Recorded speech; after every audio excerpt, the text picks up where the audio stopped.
নতুন মডেল দেখাচ্ছেন, সেই মডেলটা তিনি বলছেন বাণিজ্য করো, বাণিজ্য করো, খালি চাকরির পিছনে ছোট না, বাণিজ্য করো।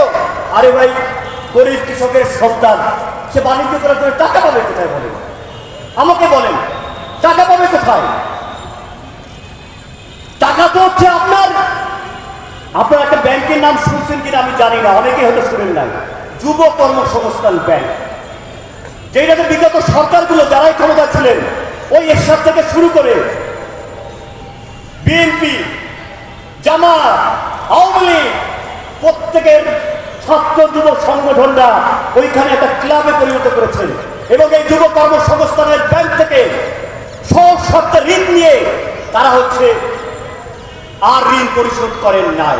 কিন্তু বাংলাদেশের গরিব বেকার যুবক যে কাজ করে খেতে চায়, যে ব্যবসা করতে চায়, কই তাকে তো ঋণ দিচ্ছে না।